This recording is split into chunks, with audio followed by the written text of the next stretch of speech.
女孩刚嫁给疯批少爷的第一天，就目睹了他发癫的全过程。佣人战战兢兢地给他拿药，却被他一脚踹倒在地。围观的众人满脸惊骇，只有女孩淡定地拍了拍手。管家见状忍不住出声：“你不怕吗？”夏瑶闻言反问：“他是我老公，我为什么要怕？”刘管家顿时无语，这么快就进入角色了，还张口就老公，嫁给这种疯老公还不如守寡好。片刻后，第二碗药端来了，可新来的佣人们见此根本不敢端过去，都怕药没喂进去就先被打死了。给我吧！这时夏瑶忽然出声，佣人闻言立马把药递了过来。夏瑶接过药往后摆摆手：“你们都出去吧，我会照顾好他的。”刘管家皱眉，怎么这听着还是命令的口吻，真把自己当主子了。二少夫人，您刚来和二少爷还不熟悉，还是我们在边上看着您把药喂好了。不等他说完，夏瑶就打断道：“刘管家，他既然是我老公，我自然能把他照顾好。出去时请关好房门。”刘管家见此心中恼怒：“好啊，你既然不怕死，就都交给你，等下被疯子欺负了，可别哭着喊着求我们。”于是他带着几个佣人出去了。房门一关，夏瑶就转身把药倒进了马桶里。刚才药一端进来，他就闻见药汤里隐藏着一股酸臭味，这种酸臭味很特别，乃是迷心草散发出来的特殊味道。这迷心草有致幻作用，长期服用会霍乱心智，引出疯癫的症状，最后让人油尽灯枯。本来夏瑶怀疑顾星璇有可能是装疯卖傻，但此刻看来他是真疯了，只不过这种疯和精神病不同，是一种人为制造的。大约半小时后，顾星璇终于气结昏倒在床上，夏瑶这才走过去给顾星璇把了把脉，症状果然和他猜想的一样，而且已经到了晚期，如果放任不管，1个月之内必然命归黄泉。夏瑶仔细地打量着顾星璇，还别说这个男人长得是真绝色，这样的男人天生就该站在巅峰，到底是因为什么让他如此狼狈？他的手腕和脚腕因为带着铁链，经过刚才蛮力的挣扎，此刻都出现了血痕。夏瑶拿出刚才从刘管家那摸来的钥匙替他解开了铁链，接着拿出一粒药丸给顾星璇服下，随后又在他的脑后摸了摸，拔出了一根银针。男人因为吃痛轻哼一声，但脸色却肉眼可见的好了点，银针的颜色已经有点深了，可见入脑已久，真是毒辣！我杀过人也就过人，顾星璇，我此番救你，希望你不要让我失望。傍晚时分，佣人送来了几套衣服，看包装就知道都是名牌货。夏瑶也不客气，选了件自己喜欢的衣裙，然后去卫生间洗了个澡，再出来时整个人的形象已是焕然一新。此时刘管家找来，夏瑶淡淡瞥了一眼，有事，下次进来记得敲门。刘管家皱眉，四小姐从学校回来了，听说家里来了新人，叫你过去见个面。顾家一共有4个孩子，只有3少爷顾子豪和4小姐顾雪涵是现夫人所生，其他的都是同父异母。刘管家见夏瑶还坐在沙发上看书，一点没有要走的意思，便又催了一声。夏瑶懒懒的道了一句：“小姑子既然想见我，就该自己过来，哪有大的去见小的？”刘管家被夏瑶这话给逗笑了。我说二少夫人啊，您在我们这些下人面前装模作样也就算了，可4小姐是这个家正经的主人，你居然敢叫她来见你？夏瑶翻了一页书，毫不在意的说：“不想来也好，我正好也不想见。”刘管家忍不住笑出声来：“好好好，既然你这么不识抬举，看4小姐等下怎么教训你，她可是我们顾家的小霸王。”刘管家说完，气哼哼的走了。片刻后，夏瑶放下书站了起来，但并不是被管家最后的话吓到，而是因为她看到顾星璇睁开眼了，她的眼神还有些迷茫，但不同于以往，一睁开眼就是发疯的乱吼乱打。此刻的她很安静，静静的盯着天花板看了好一会，然后才将目光落在夏瑶身上。夏瑶看着她的模样很满意：“你恢复的不错，虽然现在还有点呆呆的，不过不急，很快就能完全恢复了。”与此同时，客厅内，刘管家早就看夏瑶不顺眼了，故意在4小姐面前添油加醋说了一番。果然顾雪涵气得够呛，我想见她那是给她脸了，居然还敢说不想见我，还真以为自己是我嫂子了。以前她就不喜欢去5楼，因为顾星璇这个人太冷傲了，从来不给她好脸色。后来顾星璇发了疯，变得很吓人，她就更不愿意来了。等到顾雪涵气呼呼地推开门，准备给那个野丫头一点颜色时，却看见她二哥坐在床边上。“二哥，你醒了？”他和顾星璇关系很淡，对他的病情了解的也不深，倒是管家看他脚链手链都被去掉了，顿时吓得脸色都变了。二少爷的脚链怎么被打开了？刘管家急忙去摸口袋里的钥匙，却见夏瑶拿出钥匙在他面前晃了晃：“你是在找这个吗？刚才你丢在我这里了，我看我老公手脚都被勒出伤了，就帮他把钥匙打开了。”刘管家气得脸色发青：“你居然把二少爷的镣铐打开了？”夏瑶一脸疑惑地反问：“我老公又不是犯人，为什么要被锁着？难道你没看见二少爷发疯起来有多麻烦？带着链子大家都不敢靠近。”想到二少爷发疯的样子，刘管家不敢多待，立马开口：“4小姐，我们快走，这二少爷一发起疯来可是6亲不认啊！”顾雪涵没意识到危险，只是觉得夏瑶说话太嚣张，看见他来了居然理都不理，他顿时大怒：“就算二哥醒来了也是神志不清，还真能给你撑腰啊！我告诉你，是我爸迷信，相信什么冲洗能让二哥病情好转，才把你弄进门。其实我们家里根本没把你当回事，你充其量不过是一个照顾二哥的帮佣。”说话间，他目光扫到床位凳上的衣服袋子，刘管家忙说道：“是夫人叫人买的，怕他穿得太寒酸有失体统。”顾雪涵冷笑：“一个伺候人的佣人哪用穿那么好看？我妈真是太好心了。”刘管家，你不是说你女儿最近要生日了吗？那些衣服就送你了。刘管家顿时大喜，那可都是名牌，拿出去卖也能值不少钱呢。但他想去拿又顾忌风少爷，于是便对夏瑶说道：“二少夫人，麻烦您帮我把衣服拿过来。”夏瑶看了顾雪涵一眼，果然什么话也不敢多说，乖乖把衣服袋子拎起来。刘管家得意一笑，刚伸手要接，却见夏瑶一个转身，把几袋衣服放到了顾星璇脚边。顾雪涵脸色一沉：“你什么意思？四妹想要我自然不好不给，不过我既然已经是星璇的妻子了，这些事还是要经过她同意比较好。”顾雪涵冷笑一声：“我二哥都神志不清了，还以为他能给你做主呢，不肯拿过来是吧？那我就自己来拿。”4小姐，刘管家本想拉住她，可顾雪涵却已经冲了过去，同时还气哼哼地说着：“别以为你能拿我二哥当挡箭牌。”话音刚落，一个清脆的巴掌便落在了顾雪涵的脸上。顾雪涵被打得一愣，看看目光呆滞的顾星璇，又看看夏瑶：“你居然连我都敢打，是是你二哥打的。夏瑶说着，还责备的看了眼顾星璇，老公你也是，不就几件衣服吗？至于对自家妹妹动手？顾星璇茫然的看向前方，只是从顾雪寒的角度看不清她脸上的表情。顾雪寒扭头看看管家，刘管家苦着脸，动作太快了，我没看清。顾雪寒不依不饶，还想再说什么，忽然觉得腿弯一痛，整个人扑通跪在了夏瑶脚边。夏瑶笑了起来，四妹，虽然我是你的二嫂，但也不需要行跪拜之礼。说着，夏瑶又瞪了一眼旁边的顾星璇，老公你也是，自家妹妹没必要下太重的手。刘管家率先反应过来，急忙把顾雪寒拽出来，四小姐，二少爷今天可能是有点不对劲，我们还是快走吧，要收拾那野丫头来日方长。顾雪寒气得牙痒痒，但也不敢再闹腾，因为她整个腿都麻痹了，此刻站都站不稳，只能任由刘管家把她拖走。而夏瑶丝毫没有因为顾雪寒的事打扰到心情，又陪着顾星璇坐了一会，才自言自语道，坐了一阵子累了吧，再睡会儿吧，照顾顾星璇躺好。他又给顾星璇喂了颗药，顾星璇再次陷入了沉睡中。夏瑶对着沉睡中的男人自言自语，我打了你妹妹，你应该不会怪我吧？你要是敢怪我，我就重新让你变成个疯子。睡梦中的男人睫毛抖了抖，仿佛听见了又仿佛没听见。顾雪寒本来还想找父母来做主，可此刻他父亲远在外地，母亲又不知道跑哪里去了，想找人撑腰都找不到，腿还一直麻着，他害怕会残废，赶紧让刘管家给送到医院。各种检查做了一圈都没能查出问题，直到第二天天亮腿又突然好了。而王凤梅打了一夜的麻将，直到天亮才听说女儿进了医院，这才着急忙慌的赶回来。但他听说顾星璇醒了，脸色顿时一变，怒气腾腾的瞪着刘管家，二少爷什么情况？小姐不知道你也不清楚吗？谁让你带他上去的？这个月的奖金别想要了，要是再犯错就给我滚出顾家。训斥完管家，王凤梅又扭头教育女儿，我都告诉过你不要上5楼，为什么不听话？那个疯子有什么好看的？他发起疯来六亲不认，这次还好有惊无险，万一真伤到腿怎么办？顾雪寒没得到母亲的安慰，还被数落一通，顿时委屈不已。谁要去看那个疯子？我就是听说我爸给他弄了个冲喜新娘，一时好奇便想看看什么样的女人能为了钱甘愿嫁给个疯子当老婆。什么老婆？那就是个佣人。实话跟你说吧，你二哥已经病入膏肓了，张医生都说过不了1个月9。顾雪寒闻言吃了一惊，妈，你是说二哥要死了？王凤梅自知失言，但也没放在心上，反正妈给你说了，你心里有数，别在外面乱说。你爸也是觉得对他有亏欠，才想着给他弄个名义上的老婆，也不至于走的时候太凄凉。至于那野丫头，到时打发了就行。你居然还为那种野丫头生气，这么一说，顾雪寒的心里才好过一点。而另一边，顾星璇今天的气色更好了点。早上夏瑶给他喂饭时，他都懂得主动张嘴，目光也一直盯着夏瑶看，不再像昨天那样毫无焦距。夏瑶将他扶到轮椅上，柔声询问，你是不是很久没有去外面呼吸过新鲜空气了？顾星璇慢慢转头看了眼窗外，夏瑶笑了起来，那我们就去花园里逛逛吧，这对你康复也有帮助。顾家的别墅里有私家电梯，推着轮椅出入很方便。整整3年，顾星璇都没有踏出过5楼的房间，一出来家里的佣人看到都十分吃惊。刘管家想过来劝阻，又有点不敢，急忙给王凤梅打了电话。王凤梅冷声道，你先不用管，我马上回来。本来他还觉得夏瑶如果老实点，等顾星璇一死就给点好处把人打发了，可这么看来那死丫头不是个老实的。既然如此，那就别怪他不客气了。顾家的后园有一大片樱花林，昨天来时夏瑶就看到了，现在正好就带着顾星璇一起看看樱花。这些花真漂亮，可惜花期太短了。他低眸间看见男人眼里流露出一丝忧伤，夏瑶还以为他触景生情，想到了自己当前的情况，曾经那样的风云人物却被人唤作疯子，还料靠加深关了整整3年。这3年间他并不是完全没知觉的，有时明明知道自己在发疯，可就是控制不住行为，也说不出真实想法。如今他已经慢慢恢复，再想起过往的一切，必然会觉得十分屈辱。夏瑶安慰道，过去的已经过去了，很快你就能像从前一样，这3年你不妨就当做一个梦吧。顾星璇慢慢抬起头，艰难地吐出一个不字。越是骄傲的人，越是无法忍受屈辱。夏瑶并不过多勉强，那就赶快康复吧，把那些害你的人都踩在脚下。片刻后，远处的小径上出现数人，为首的王凤梅厉声喝道，谁叫你把二少爷带出来的？我昨天才和你说过，要老实本分，看来你是没把我的话当回事了。刘管家，把二少爷带回房间，再把二少夫人带去洗衣房那边，既然他闲不住，以后家里的衣服就都让他洗。刘管家本就怀着气，此刻有夫人撑腰，自然不会再客气。二少夫人，跟我去洗衣房吧。刘管家说着就要来拽夏瑶，可还没碰到人，就被夏瑶脚一勾摔了个狗吃屎。夏瑶的动作很快，旁人根本没看清他动手，还以为管家是自己不小心摔的，而夏瑶还故作关心的蹲下去要扶刘管家，你没事吧？这么大人了怎么走路也不小心点呢？刘管家吐掉一嘴的你，刚要说话就觉得眼前一黑晕了过去。王凤梅也没想到刘管家这么不中用，她冷着脸对身后跟着的黑人保镖吩咐道，还愣着干什么？把二少爷送回房间。这个黑人保镖名叫巴布鲁，身高接近2米，长得魁梧健硕，据说曾在国际散打比赛中获得冠军，后来被王凤梅重金聘为保镖。当年顾星璇开始发疯时还没上镣铐，疯起来力气大的吓人，家里4、5个保安都治不住他，最后还是巴布鲁出马给他套上了镣铐，而且一戴就是3年。再次看到巴布鲁，顾星璇手指攥紧，当年他制住的屈辱一幕涌上脑海，如果不是现在身体还有些僵硬，顾星璇都恨不得站起来给他几拳。巴布鲁用生涩的话语说了句对不起了二少爷，说完他就掏出一副新的镣铐，准备像当年一样给顾星璇戴上。可没等他靠近顾星璇，夏瑶却横身挡在轮椅前。根据我国法律，任何人都不能随便禁锢限制他人自由，你是外国人，违法会被驱逐出境的哦。巴布鲁漆黑的脸上露出不解，转头看向王凤梅。王凤梅嗤笑起来，这是顾家的地盘，你居然敢在这里扯什么法律？知道自己几斤几两吗？夏瑶反问一句，顾家的地盘难道不在我国的国土范围内？既是我国国土范围，任何人都要受到法律的约束，奉公守法也是每个公民应尽的职责。夏瑶说着拿出手机开始录像，顾家二少爷被继母用铁链锁了3年，这样劲爆的视频一旦发出，且不说警察会不会找上来，舆论必然会爆炸。你居然敢威胁我！王凤梅气得咬牙切齿，巴布鲁你还傻站着干什么？把那死丫头的手机抢回来，以后禁止她使用任何通讯工具。巴布鲁得了令，伸手就要来夺手机。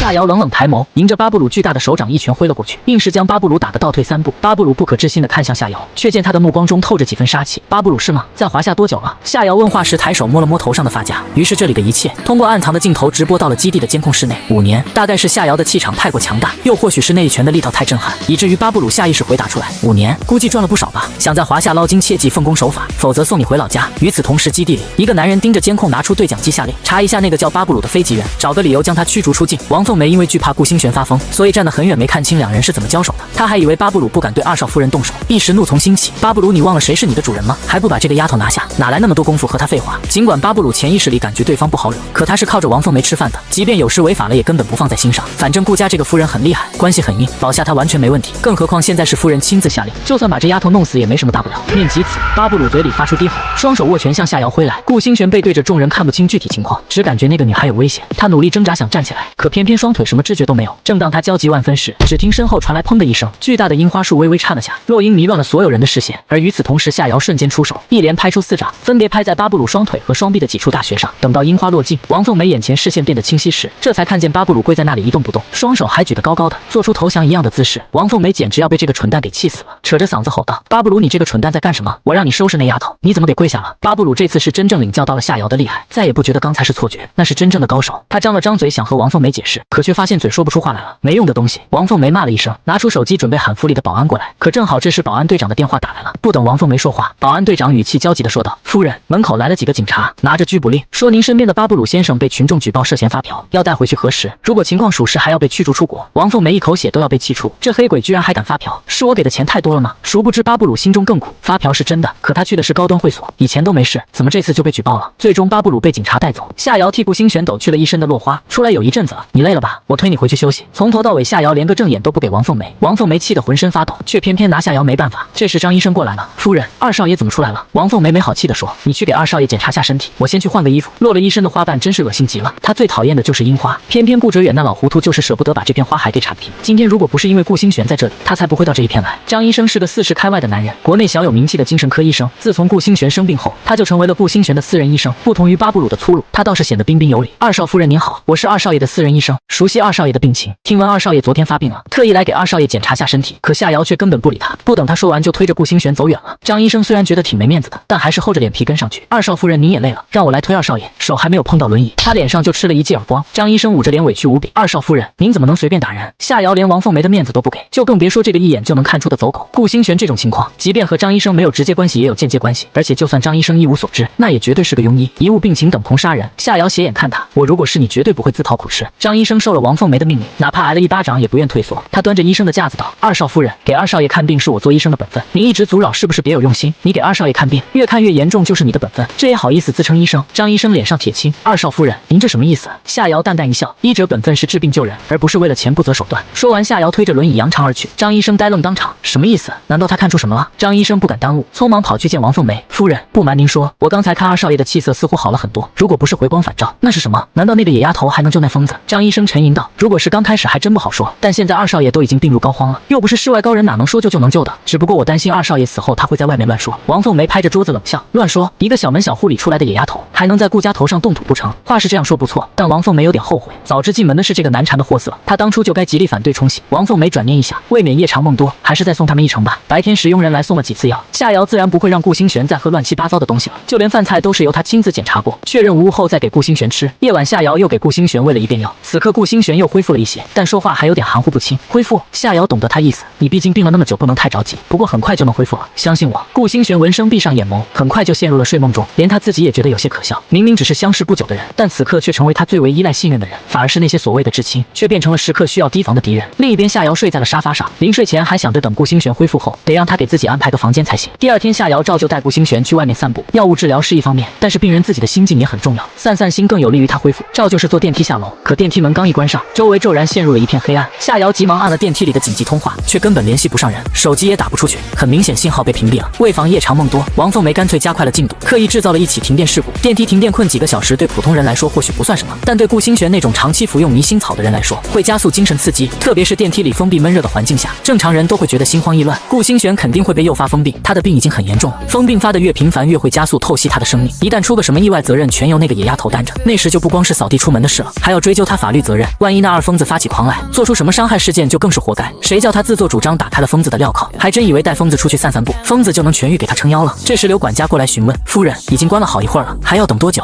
刘管家急不可耐的想看夏瑶倒霉，他栽在夏瑶手里好几次，还偏偏拿他没办法。这下好了，野丫头把夫人彻底得罪了，夫人要亲自对付他了。王凤梅坐在客厅里悠闲的喝着咖啡，不急，二少奶奶能干着呢，说不定还能自己修好电梯爬出来。电梯里就关了夏瑶和顾星璇，不管谁出了意外，他都乐见其成。一杯咖啡喝完，半个多月没回来的顾哲远突然回来了，这倒是让王凤梅意外了一把。她急忙迎上去，老公，你不是说下周回来吗？怎么突然提前了？顾哲远是京都有名的花花老爷，从他发育成熟起就再没老实过，不是在沾花惹草，就是在沾花惹草的路上，除了找女人别的什么都不会。就因如此，顾星璇的爷爷当年为防家道中落，干脆直接跳过儿子，把顾家掌门人的位置传给了孙子。王凤梅早就习惯了，对丈夫的事也睁一只眼闭一只眼，反正只要不动摇他的地位就行。顾哲远问道，你前2天不是说星璇疯得越来越频繁吗？我想着到底是父子，还是应该回来多看看他比较好。这只是一方面，而另一方面是顾哲远昨晚收到他小女朋友的视频，还在背后嘲笑他年纪大了。顾哲远火大之余，开始怀念起家庭的温暖，于是就收拾东西连夜坐航班回家。星璇呢？我去看看她。冲喜新娘不是已经过门了吗？怎么样？冲喜后星璇的身体好些了吗？顾哲远说完就准备要去楼上看儿子。他这些年荒唐归荒唐，但偶尔还会惦记下儿子，特别是顾星璇，那是他最爱的女人所生，也是他几个儿子中最为出色的。如今成了疯子，遗憾归遗憾，可亲情还是在的。王凤梅眼珠一转，还说呢，你非要迷信弄个什么冲喜出来，结果那丫头就是个扫把星，完全不顾星璇的身体，还把她推出去吹风受冻，也不知道是不是盼着星璇死了好拿补偿金走人。什么？顾哲远听完大怒，你这个婆婆是怎么当的？就由着她乱来。这些年来顾哲远就是这样，对家里的事情毫不负责，出了问题也只会责怪别人。王凤梅故作委屈地说，我也想管啊，可她根本没把我当婆婆，凡事都自作主张，我说一句她能顶10句，真不知道你当初是怎么选媳妇的。正说着，时有下人赶来报告，老爷夫人不好了，二少夫人非要带二少爷出门游玩，恰好电梯出故障，被困在电梯里了。王凤梅故作惊讶地说，哎呀，她身体不好，床都下不来，怎么还能带出去玩呢？肯定是二少夫人自己想出去玩，就推着我们星璇一起胡闹，还愣着干什么？快去找人开电梯，可别再惊到星璇了。众人一口气爬上5楼，顾哲远气喘吁吁地问，电梯维保人员呢？王凤梅说道，今天正好他们休假，已经打电话过去了，不过赶回来还要点时间，为了让里面的人多困些时间，王凤梅提前给电梯维保人员放了假。顾哲远拍了拍电梯门，星璇，你怎么样啊？维修人员马上就来。见里面没人回话，王凤梅故作担忧地说，怎么没声了？里面空气不好，该不会晕倒了吧？顾哲远一听急忙说道，那还等什么维修人员？赶紧叫人把门撬开。正在此时，一个轻快的女声突然从身后传来，你们都围在电梯门前干什么？王凤梅猛然转头，就看到本该困在电梯里的夏瑶站在房间门口，还一脸困惑地看着他们，你们是不是想坐电梯下去？夏瑶笑了笑，走到电梯门口按了下按钮，电梯门轻松打开。顾哲远一脸懵，电梯不是坏了吗？你又是谁啊？她不就是你给弄的冲喜新娘？王凤梅没好气地说了一句，心里也是大为疑惑，你和二少爷不是被困在电梯里了吗？怎么外面闹腾了半天也没见你出来露面？是不是诚心让人担心？明明是他在使坏。这时居然先把屎盆子往夏瑶头上扣。夏瑶则一脸无辜地说，刚才电梯确实出了点故障，我也求援了，可根本联系不上人，等我们出来时周围一个人也没有，我还以为你们都不知道我们被困在电梯里了呢。顾哲远一听就火大，瞪着周围的一众下人，他说的都是真的吗？你们居然连电梯困人了都不知道，都是吃白饭的吗？众下人垂着头噤若寒蝉，也不敢说是夫人吩咐的。至于我们怎么出来的，夏瑶毫不介意地笑了笑，大概是运气好吧，没2分钟电梯就好了，我们就出来了呀。顾哲远听完松了口气，看来这丫头还是有点运气的，不愧是来冲喜的。星璇没事吧？您是爸爸吧？星璇好着呢，您放心好了。王凤梅还以为真是下人没弄好，短期内又让电梯自己复原了，但她可不会放过这个机会，立刻就指责夏瑶，都怪你，非要把二少爷推出去玩，他是病人哪能陪你疯？要是真出了什么事，你赔了命也抵消不了过错，反正不管怎么样，他都要先发制人，把错误往夏瑶身上推。顾哲远本来还觉得小姑娘长得漂亮，说话又是一副笑盈盈的模样，挺讨人喜欢的，可此刻一听妻子的话，顿时觉得她太轻浮了。王凤梅眼见顾哲远脸色沉了下来，继续添油加醋，昨天张医生想来给星璇检查身体，可这野丫头也不知道抽了什么风，死活拦着不让看，也不知道是不是诚心想要星璇病情加重。此话一出，顾哲远当场翻脸，想不到你居然这样胡闹，没轻没重也就算了，还心怀叵测想要害我儿子，看来你不适合当我们顾家的媳妇，你走吧，星璇那边我再给他物色一个。夏瑶笑了笑，我现在是星璇的合法妻子，除非我老公亲自开口，否则任何人都不能随便叫我们离婚。王凤梅没想到夏瑶居然还敢跟顾哲远顶嘴，可这样也好，她更有理由把夏瑶扫地出门了。但就在此时，一个沙哑的声音传来，谁敢动我顾星璇的妻子？声音一出，众人皆惊。顾星璇坐着轮椅慢慢滑出来，她脸色还有些苍白，但气质却已经完全不同了，眼眸不再是茫然无光的，而是阴沉沉的看着众人。在场除了夏瑶外，最高兴的大概就只有顾哲远了。星璇，你居然清醒了，认得爸爸吗？顾星璇抬眸看了他一眼，好久不见。顾哲远没听出儿子话里的讥讽，还乐颠颠的要来拥抱儿子。顾星璇轮椅一转避了过去，他目光直勾勾的看着王凤梅，怎么，你要赶走我妻子？王凤梅以前就害怕这个男人，此刻更是心虚的的话都说不清。顾星璇扫了眼周围的下人，连电梯故障这种小问题都处理不好，要你们这些废物有什么用？今天结了工资都走吧。家里的下人都是王凤梅的人，经营多年，说换就全给换了。可还没等王凤梅出声，顾哲远就已经答应下来，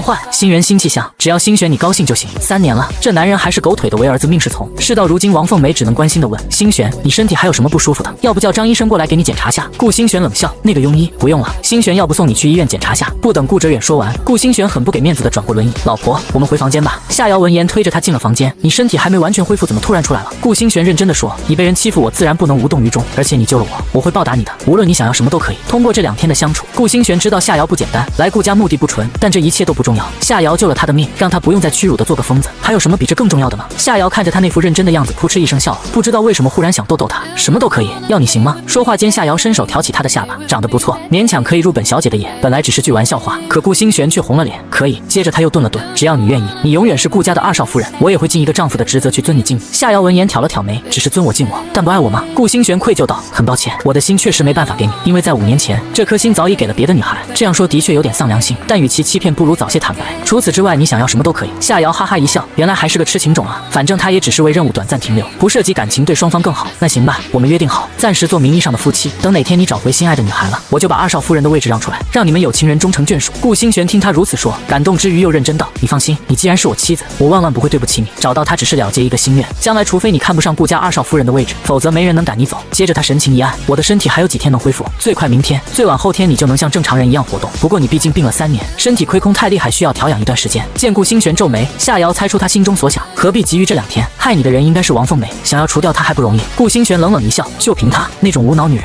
最多也只是给别人当刀子使，想要收拾她，我有的是办法。他说话时语气淡漠，可当中裹挟的杀气却不容忽视。夏瑶不由想起在资料里看过的一句点评，此人冷心冷肠，睚眦必报，凡是得罪他的人下场凄惨。傍晚，顾哲远亲自过来喊儿子下楼吃饭，听说你醒来了，老大2口子特意从外地赶回来，还有雪涵也回来了，你的面子比你老子还大，我每次回来也没见他们多么上心。顾星璇很不客气的回应，那是因为你每次回来都是要钱，出去则是为了找女人，明明是这个家的老子，但顾哲远却硬是把自己混成了纨绔子弟，儿子不给他面子，老子更是屡屡被他气到住院。等顾星璇和夏瑶从5楼下来时，餐厅里已经坐满了人，除了之前见过的顾哲远、王凤梅、顾雪涵外，还有一对陌生的男女，男的正是顾家的大少爷顾成浩，今年32岁，顾哲远17岁那年就搞大了女人肚子，没等孩子出生，顾哲远就勾搭上了别人，以至于顾成浩的生母产子后悲愤自杀，女的则是顾成浩的妻子吴莲。她本是生在豪门世家，可在几年前家里生意突然出现重大变故，因此导致吴莲在婆家的地位也一落千丈。但好在丈夫没有嫌弃，顾成浩笑呵呵地说：“二弟，你的气色不错，看起来恢复得很好。这位是新弟妹吧？我这2日一直在外地出差，都没能来得及见上一面，莫要见怪。”说着，他看了眼旁边的妻子吴莲，会意拿出一个首饰盒，这是我和你大哥为你准备的新婚礼物，快看看喜不喜欢。夏瑶接过礼物，打开一看，里面是一条红宝石项链，项链的样式很漂亮，不懂的人估计还以为很值钱，但他眼光尖锐，一眼就看出宝石的成色很一般，链子的部分只是表面上镀了层金而已，说白了就是个样子货。夏瑶没拆穿，也没表现得多么喜欢，只是淡淡道：“谢谢大哥大嫂，喜欢就好，一家人不必客气。”吴莲表面笑意盈盈，心里则在嘲笑夏瑶没见过世面。他早就听说公公给顾星璇找了个冲喜新娘，小门小户的8成是没见过好东西，随便拿点边角料打发了就行。他虽然手头不缺钱，可也不会随便给外人乱花钱。旁边的顾雪涵抱着宠物狗看了一眼，大哥大嫂，你们怎么一来就送他礼物？